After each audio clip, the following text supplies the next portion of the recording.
बिस्मिल्लाहिर्रहमानिर्रहीम। अस्सलाम वालेकुम डियर स्टूडेंट्स।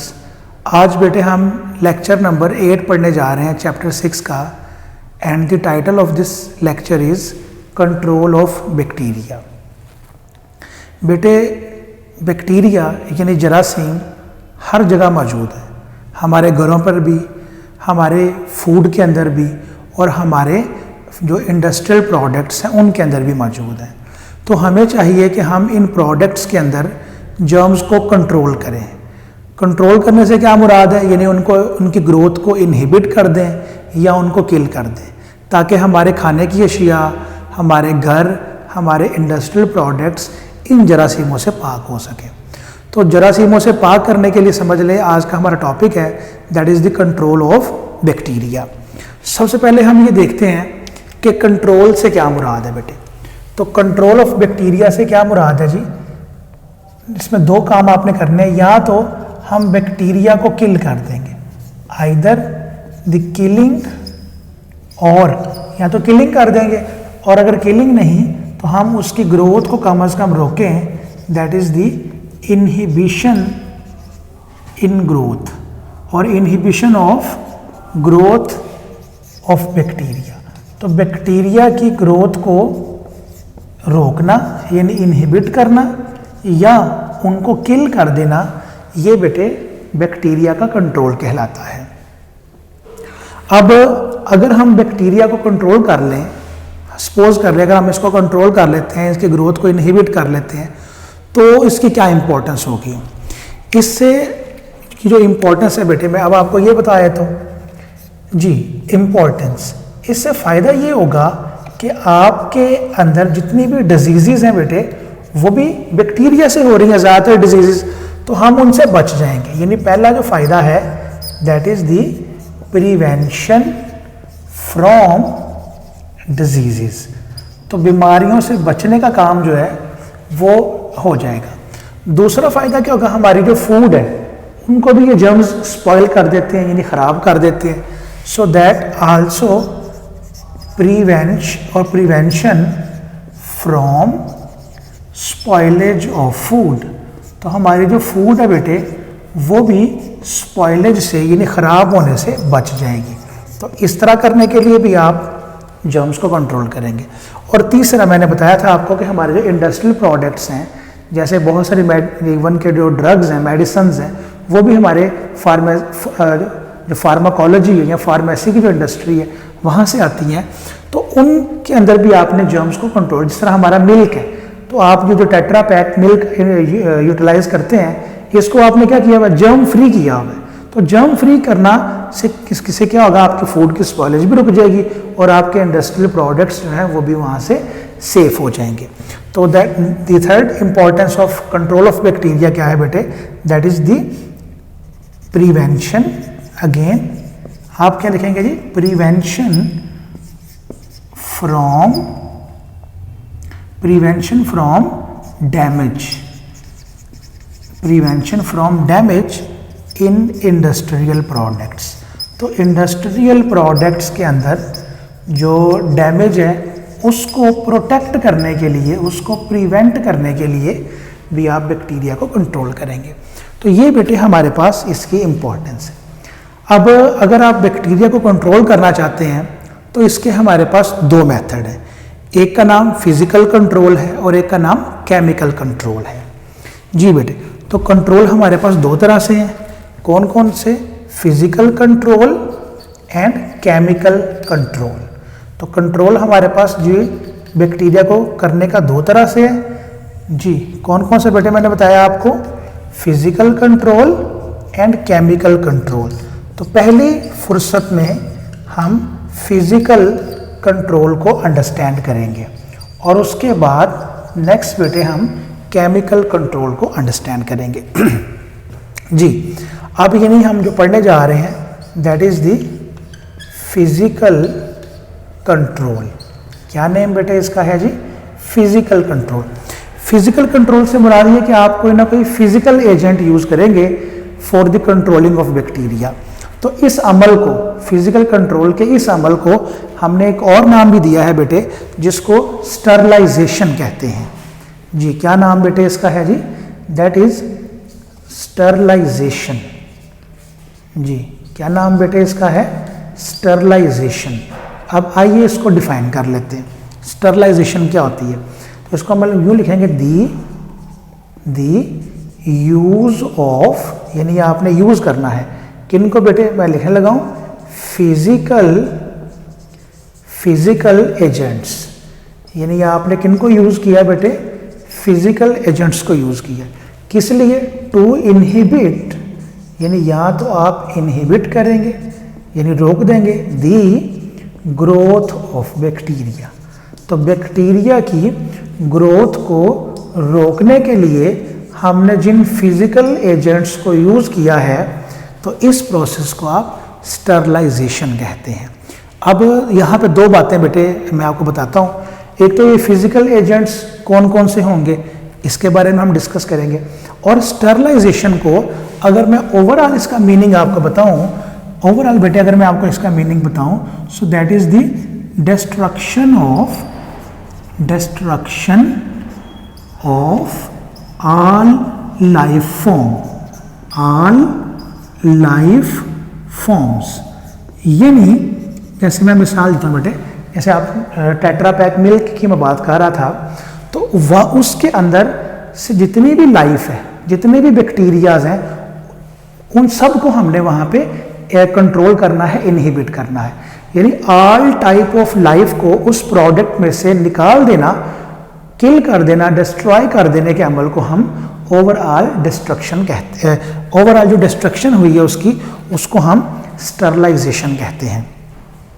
अब दूसरा ये था, मैंने फिजिकल एजेंट वर्ड यूज किया था। तो ये फिजिकल एजेंट्स कौन कौन से हैं, अब मैं उनके बारे में आपको बताता हूँ। यानी इस फिजिकल एजेंट की बुनियाद पर आपने उसके मेथड्स बना देने हैं।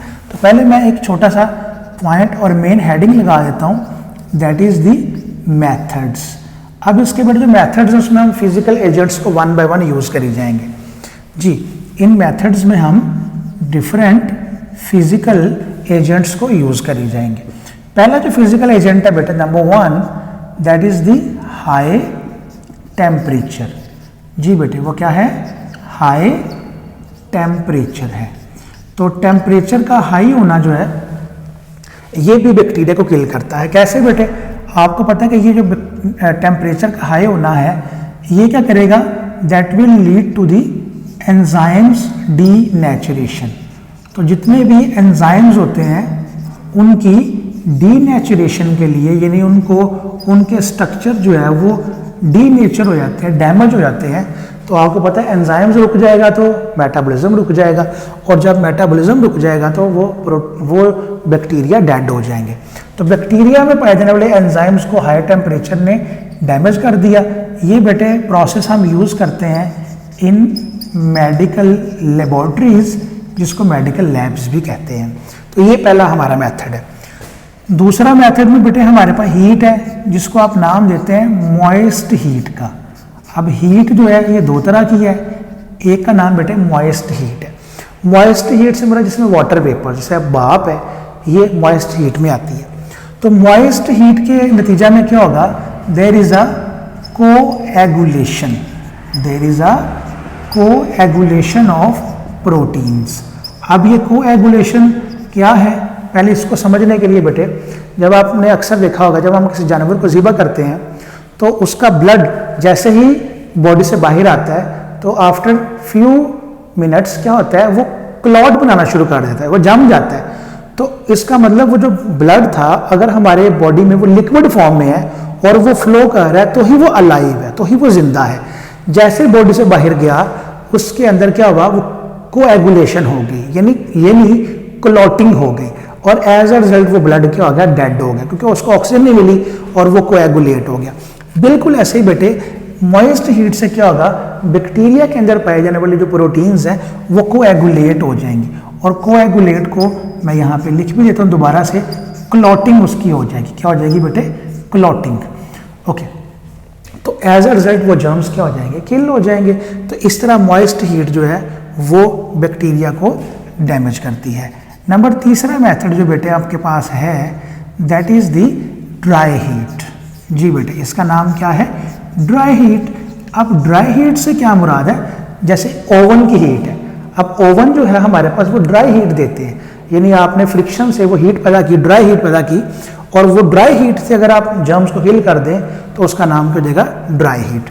इससे क्या होगा बेटे, इससे उन बैक्टीरियाज के अंदर पाए जाने वाले जो केमिकल सब्सटेंसेस हैं उनके अंदर क्या हो जाती है, ऑक्सीडेशन हो जाती है, यानी oxidation of chemical substances of bacteria. तो बैक्टीरिया में पाए जाने वाले जो केमिकल सब्सटेंसेस हैं बेटे, अगर वो ऑक्सीडाइज हो जाए, यानी वो अपनी शेप को ख़त्म कर दें और वो ऑक्सीडेशन उनमें आ जाए, तो उससे भी उनकी जो है वो डैमेज हो जाएंगे वो केमिकल सब्सटेंस, और एज अ रिजल्ट बैक्टीरिया की डेथ हो जाएगी।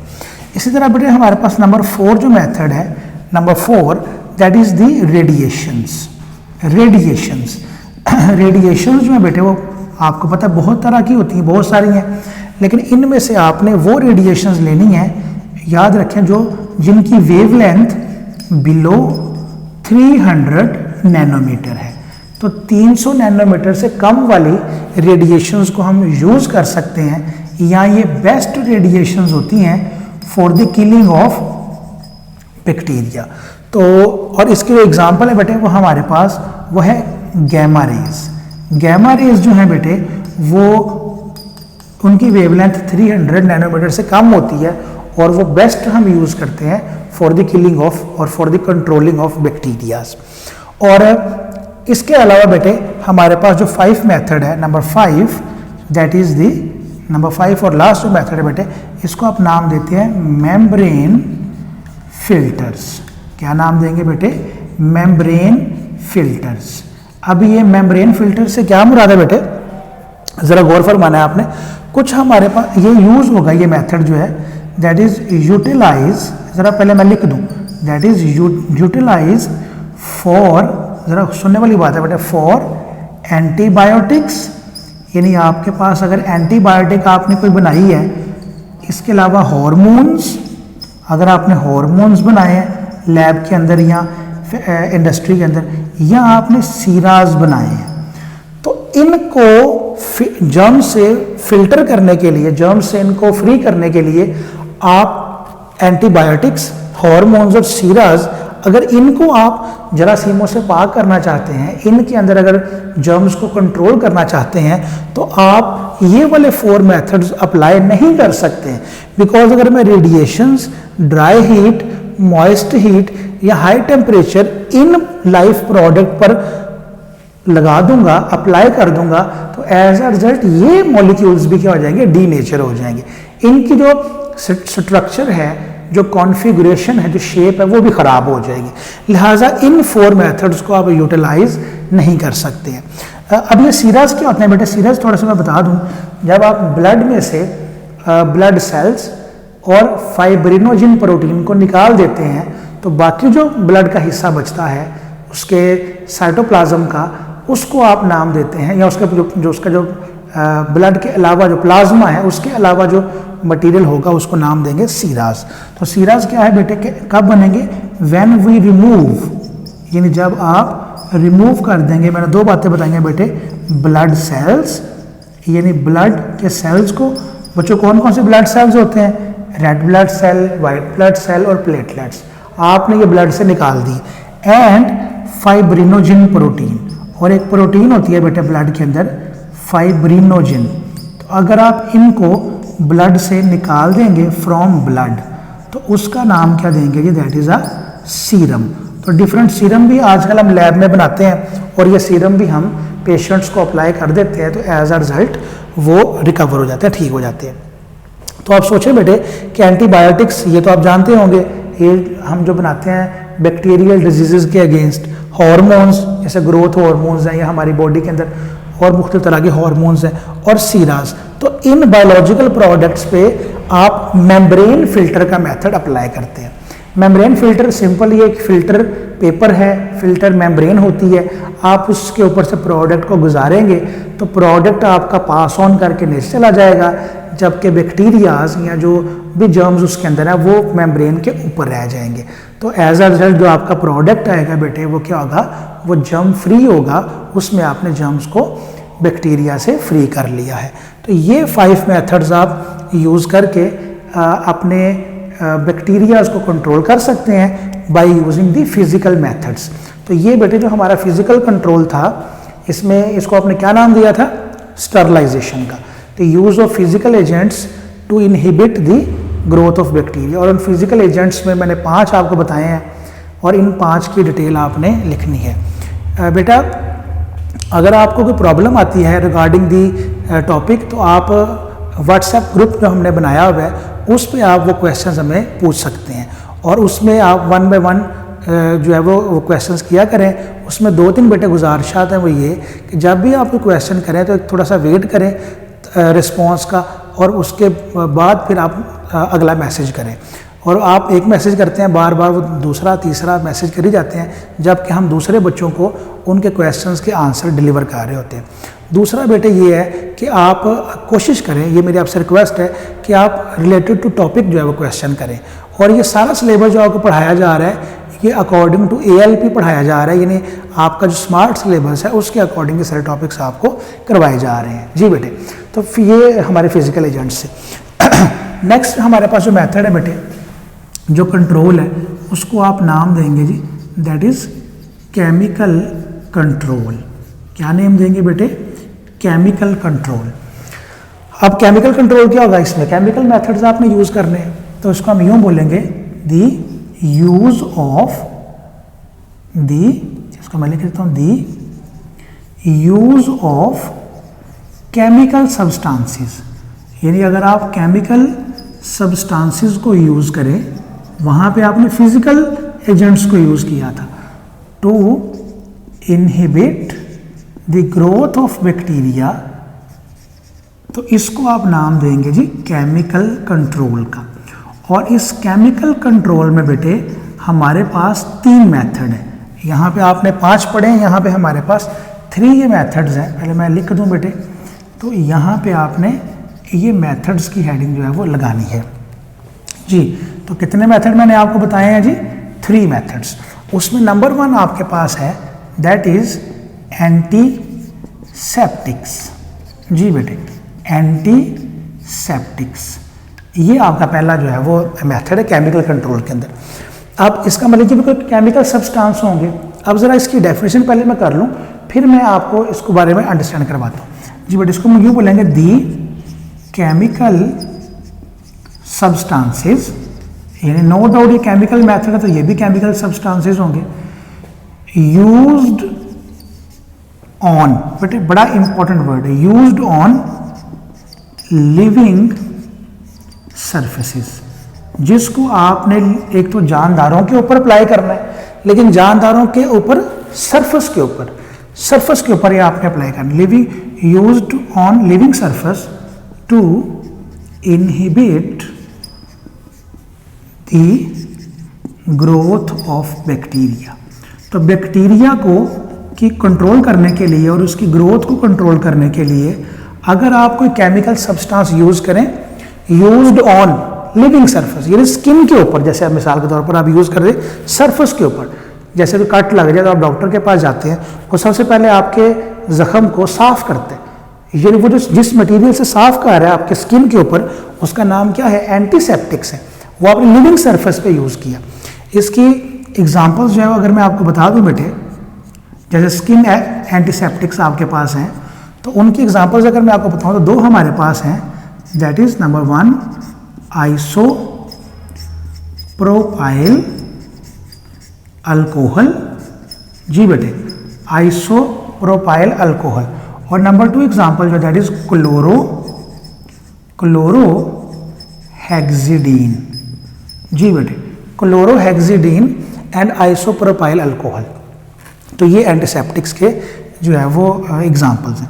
दूसरा मेथड बेटे आपके पास जो है वो है डिसइंफेक्टेंट्स का। जी बेटे, डिसइंफेक्टेंट्स, दोबारा बोले बेटे जरा क्या वर्ड है? डिसइंफेक्टेंट्स। तो डिसइंफेक्टेंट्स भी केमिकल सब्सटेंस ही होंगे, ये भी केमिकल मेथड और कंट्रोल का एक मेथड है। उसको हम ये बोलेंगे दी केमिकल सब्सटेंसेस। जी बेटे, इसमें भी आपने क्या करना है जी? केमिकल सब्सटेंसेस को ही करना है यूज। अब अगला पॉइंट क्या है? यूज्ड ऑन, यानी इसको भी यूज्ड ऑन है, लेकिन गौर फरमा ले बेटे, बड़ा इंपॉर्टेंट वर्ड लिखने जा रहा हूं, नॉन लिविंग सरफेसेस, यानी इनको आपने नॉन लिविंग सरफेस पे यूज करना है। नॉन लिविंग सरफेस जैसे आप टॉयलेट के लिए कर रहे हैं, किचन के लिए कर रहे हैं, अपने घर को क्लीन करने के लिए कर रहे हैं, नॉन लिविंग सरफेस के ऊपर, फर्श के ऊपर है, टाइल्स के ऊपर है। और क्यों कर रहे हैं? टू इनहिबिट, इसमें भी आपने इनहिबिट करना है बेटा किसको? The growth of vegetative cells of bacteria. अब यहां पे बस बुक ने कंफ्यूज करने के लिए ये वर्ड क्या लिख दिया? वेजिटेटिव लिख दिया। वेजिटेटिव का मतलब है ग्रोइंग, यानी जो ग्रो कर रहे हैं। तो बैक्टीरिया जो ग्रो आपके फर्श के ऊपर, आपके टॉयलेट्स के अंदर, किचन के अंदर जो ग्रो कर रहे हैं नॉन लिविंग सरफेस के ऊपर, अगर आप वहां पे कोई प्रोडक्ट जो है वो यूज करते हैं, केमिकल सब्सटेंस यूज करते हैं टू किल दैट जर्म्स और टू कंट्रोल दैट जर्म्स, तो उसका नाम क्या होगा? डिसइंफेक्टेंट्स। जी बेटे, क्या नाम होगा? डिसइंफेक्टेंट्स। इस डिसइंफेक्टेंट्स की चंद एग्जांपल्स मैं आपको बताता हूं बेटे, इसकी भी एग्जांपल्स देख लेते हैं। तो इसकी बहुत सारी एग्जांपल्स हैं। उसमें पहली एग्जांपल क्या है? That is the oxidation and reduction substances. Oxidation and reduction substances, यानी ऐसे सब्सटेंसेस जो उस बैक्टीरिया के अंदर क्या करवा देंगे बेटे? ऑक्सीडेशन और रिडक्शन करवा देंगे। इसी तरह दूसरी एग्जांपल अगर मैं आपको बताऊं, और भी बहुत सारी एग्जांपल्स हैं जी, और भी बेटे बहुत सारी जो एग्जांपल्स हैं यहाँ पर मौजूद हैं। अब उनको मैं एक जगह पे करके लिख रहा हूँ। उसमें नंबर 1 फिनोल्स, इस तरह हमारे पास हैलोजेंस हैं। ये सारी एग्जांपल्स हैं बेटे आपके डिसइंफेक्टेंट्स की। हैलोजेंस के बाद हमारे पास जो है वो हाइड्रोजन परऑक्साइड है, हाइड्रोजन परऑक्साइड। इसी तरह हमारे पास पोटाशियम परमैंगनेट है, परमैंगनेट। जी बेटे, पोटाशियम परमैंगनेट्स। इसी तरह हमारे पास अल्कोहल्स हैं। जी बेटे, अल्कोहल्स हैं। और हमारे पास क्या है? फॉर्मेल्डिहाइड्स है, फॉर्मेल्डिहाइड्स। जी बेटे, क्या नाम है जी? फॉर्मेल्डिहाइड्स। तो ये सारी एग्जांपल्स आपके डिसइंफेक्टेंट्स की हैं। ओके, तीसरा हमारा जो मेथड है बेटे वो है जी कीमोथेराप्यूटिक्स। कीमोथेराप्यूटिक्स जो हैं ये आपके पास ये भी केमिकल सब्सटेंसेस होंगे, ठीक है मेरा बेटे। तो ये देखते हैं किस तरह के, जरा गौर फरमाना है। बड़ी आसान सी डेफिनेशन बना के लिख रहा हूँ, बुक थोड़ी डिफिकल्ट है, मैं आसान करके लिख रहा हूँ।